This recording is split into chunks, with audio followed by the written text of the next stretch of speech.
Sejam muito bem-vindos a mais um programa Tricetados. O nosso convidado de hoje é oncologista e ele veio falar sobre o Novembro Azul.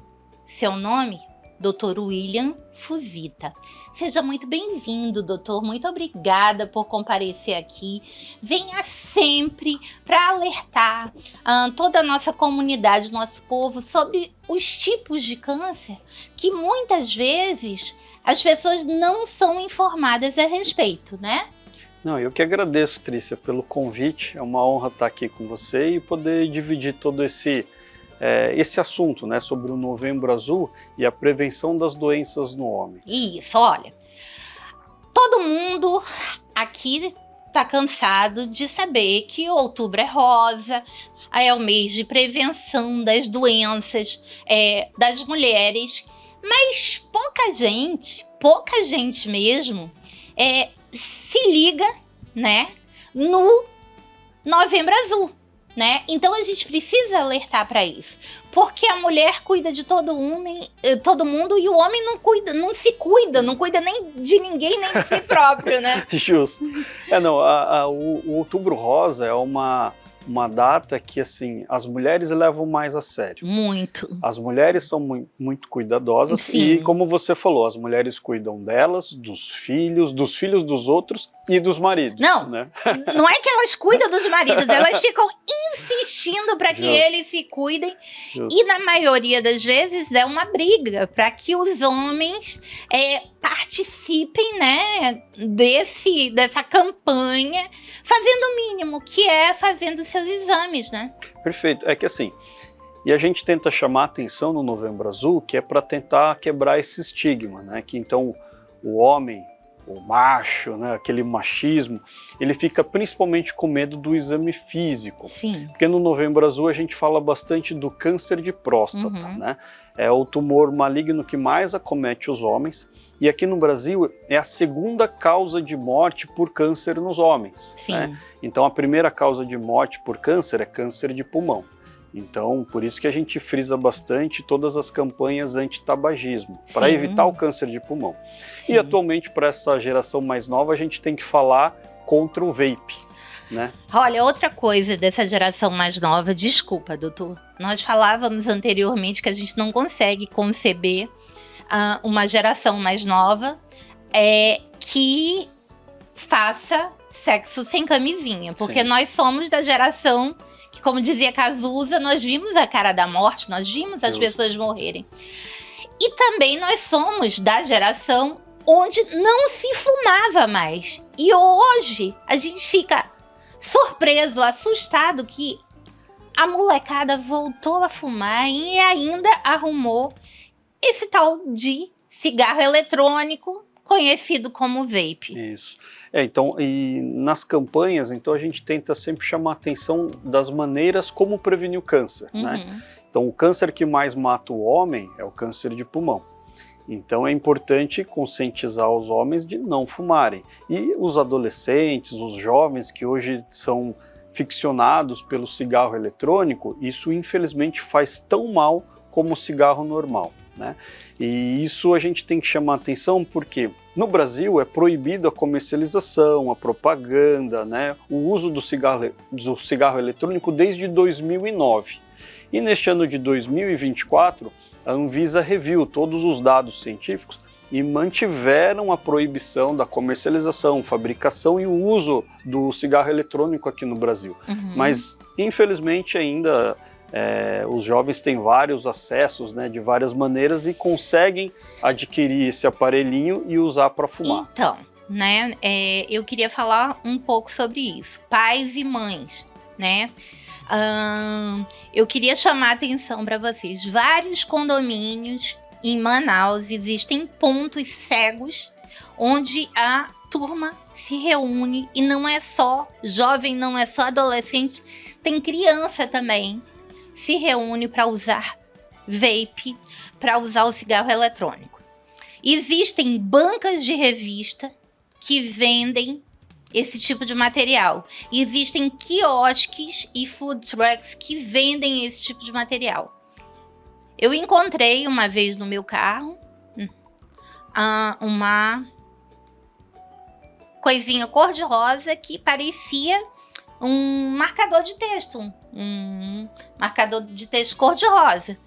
E não sabia eu, porque não é da nossa geração, o carro estava emprestado para um amigo do meu filho e ele deixou um negocinho de vape. Então, eu gostaria de pedir a você, pai, a você, mãe, a você que é responsável por um adolescente, por um jovem e até uma criança que já tem uma turma mais velha e tudo mais, procurem na internet a foto, identifiquem isso no início, porque o Dr. Fuzita vai explicar para vocês como é que o cigarro eletrônico age no pulmão da criançada.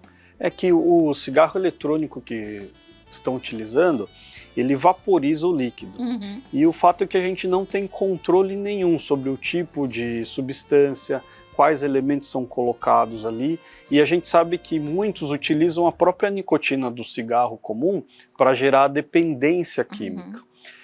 E como essa substância é aquecida numa temperatura extremamente alta, esse vapor é até menor, as partículas são menores até mesmo que do cigarro normal. A consequência dessas partículas entrarem muito mais profundamente no pulmão. E como tem uma quantidade muito grande de fumaça que é gerada por esse aparelhinho, a gente tem agressões ao tecido pulmonar de maneira muito mais aguda. Quer dizer, a gente machuca o pulmão muito mais rápido do que o cigarro convencional. Então, infelizmente, o cigarro eletrônico, o vape, faz tão mal e até mesmo mais mal do que o cigarro comum. E olha, não se enganem com um aroma de laranja, de canela, enfim, porque esses cigarros eletrônicos, eles são saborizados, né, justamente para disfarçar. Justo. Então, se vocês sentirem um aroma que não é costumeiro na casa de vocês ou com os filhos de vocês, prestem atenção. Mas também tem uma outra coisa falando do câncer de pulmão. A turma mais velha está voltando a se encontrar nas charutarias. Sim. Né? Tabacarias, Isso. Vários pontos de encontro. Agora em São Paulo eu fiquei impressionada com o número de locais requintadíssimos para pessoas de alto nível que vão fumar charuto. Isso é uma prática que na região do Sul e Sudeste é muito comum, né? E se perpetua, mesmo todos sabendo dos malefícios que o tabaco causa. Eu acho que a maioria não sabe não, sabe por quê? Porque essa geração nova, para se afirmar como adulto, tá se reunindo para fumar charuto também. Tanto os novos como os antigos também. Então, Os antigos sabem muito bem o mal que faz. Isso. Mas eu acho que a turma jovem não... É que assim, o grande problema é que essas novas gerações só pensam no imediato. Ninguém está pensando no futuro. Então é super necessário a gente prevenir as doenças, né? Então assim, prevenindo o consumo do cigarro eletrônico, do cigarro normal, do narguilé também, que assim é comum os jovens se unirem para fumar narguilé. Isso é muito importante, gente. Existem empresas que alugam narguilé para as festas, né? Não tem nenhuma supervisão com relação a isso, né?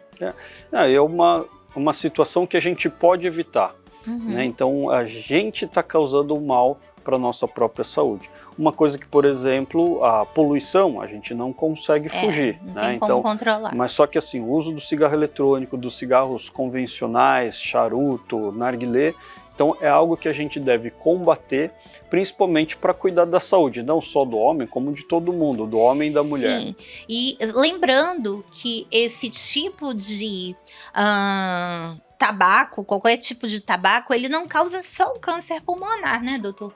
Não, as substâncias tóxicas, né, eles aumentam o risco, então aumenta o risco do câncer de pênis, câncer de colo de útero na mulher, câncer de mama. Então assim, a gente tem inúmeros estudos que mostram essa relação do tabaco com outras doenças oncológicas, né? O câncer de bexiga é um dos principais, Por quê? Porque tudo que é absorvido pelo pulmão vai para o sangue.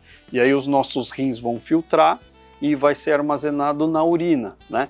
Então, onde todas essas substâncias têm contato, aumenta o risco. Então, tumores renais, tumores do ureter, que é o caminho que a urina passa até chegar na bexiga, a urina fica armazenada na bexiga, todas essas substâncias agridem, então aumentando a chance do câncer de bexiga.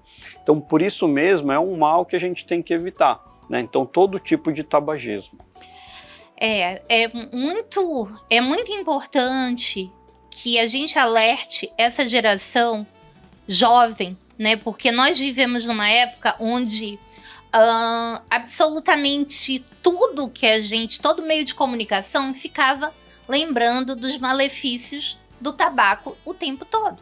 E aí, como não se fumava mais em locais públicos, não se fumava mais em avião, nós fomos uma geração que praticamente não fumou, né?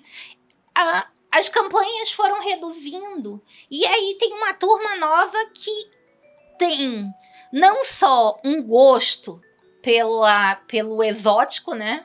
Pelo risco, mas também uma falta de interesse em informação, que é uma coisa muito grande. Então eu vou pedir a vocês, novamente, prestem bastante atenção nisso.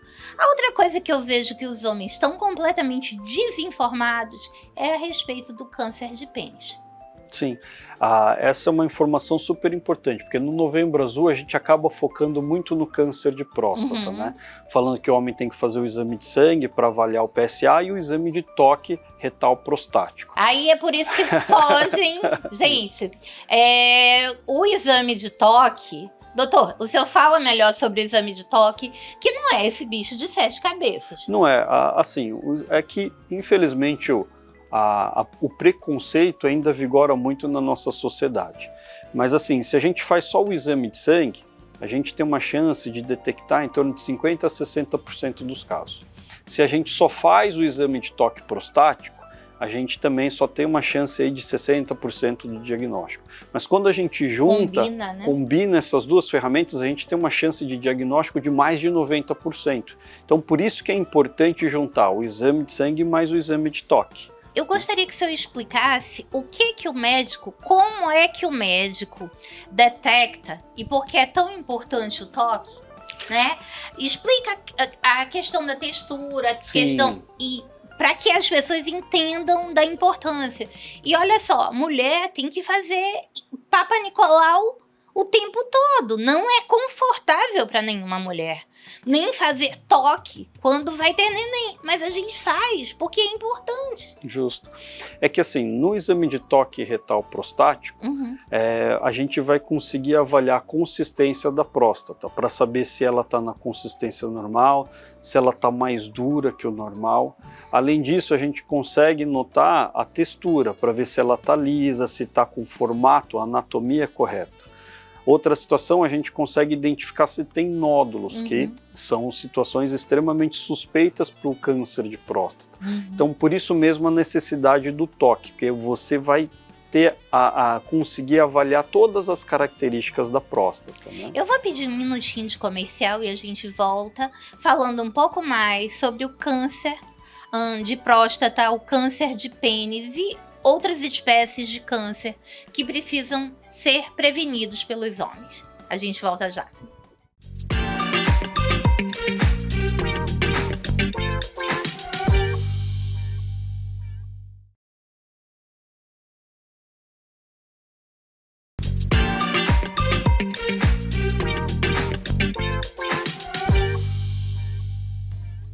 Voltando aqui nessa entrevista super importante com o oncologista Dr. William Fuzita. Nós falávamos no primeiro bloco a respeito da importância do exame de toque. E eu gostaria que o senhor repetisse o quão importante é sentir a textura, sentir se tem nódulos através do toque.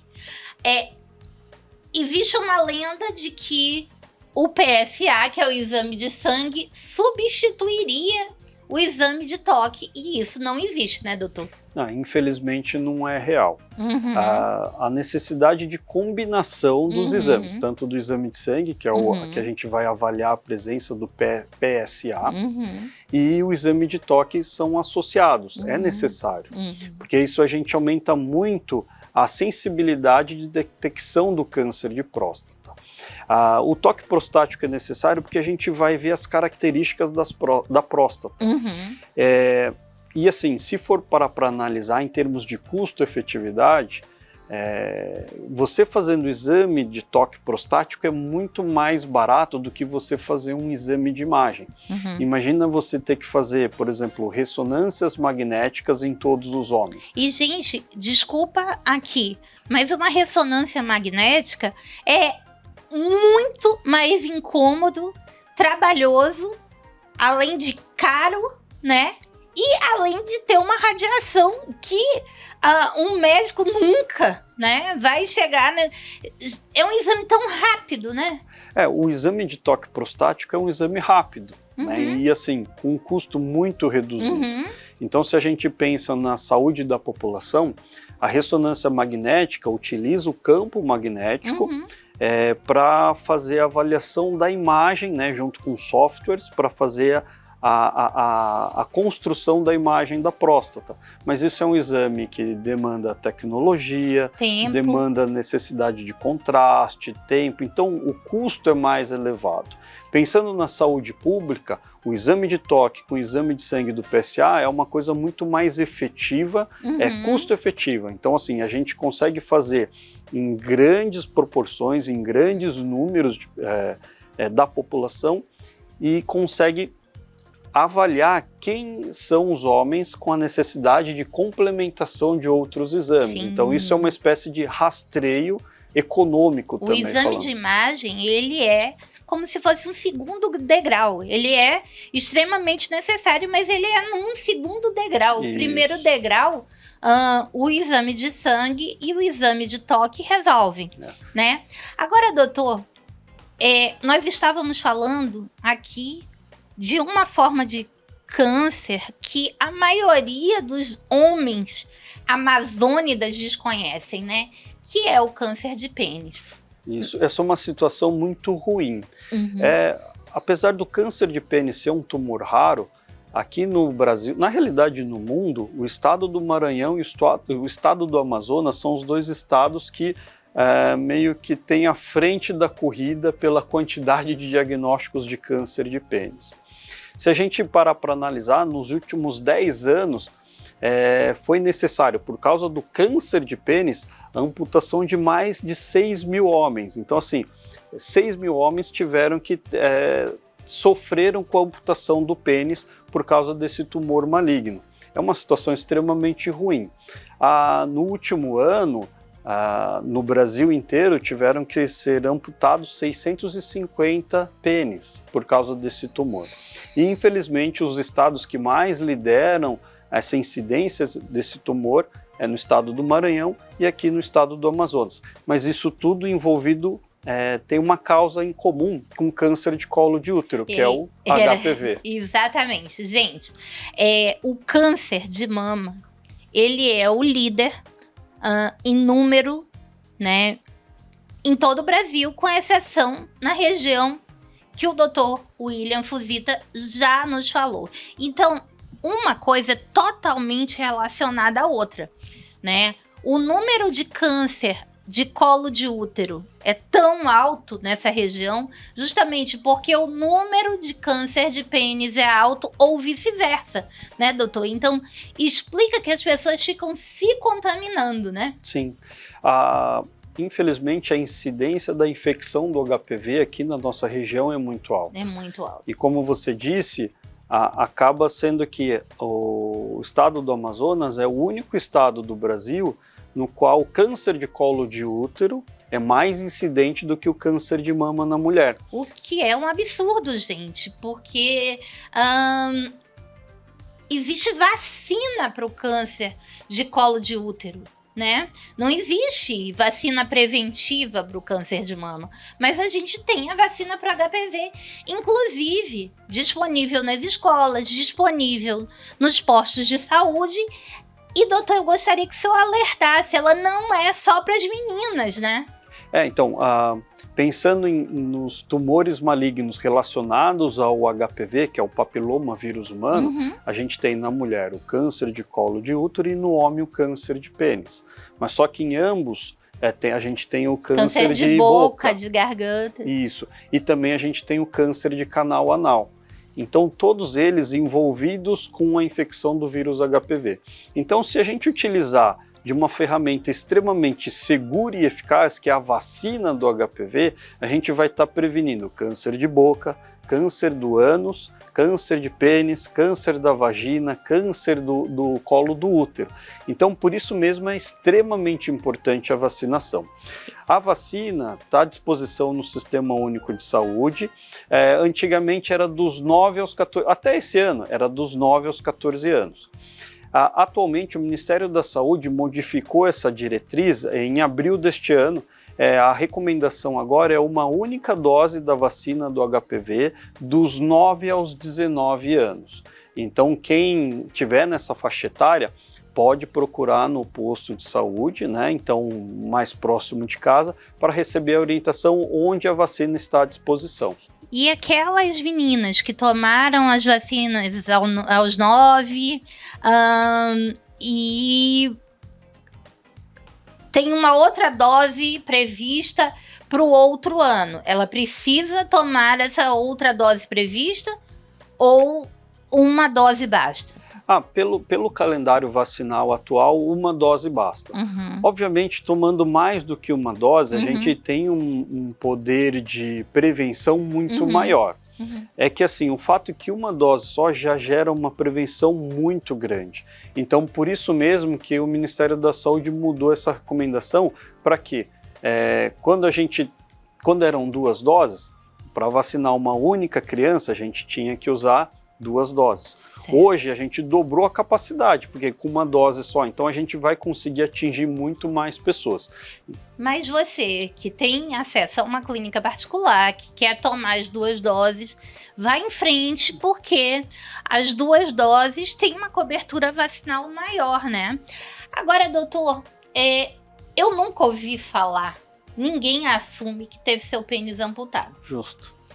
Não se fala nisso, então é muito necessário que a gente toque mais nesse assunto, né?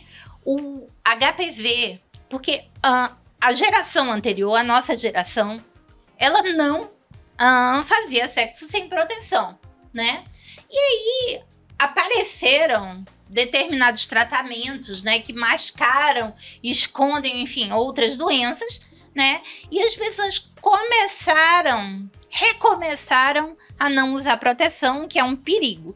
Gente, a proteção é necessária para todas essas doenças, né?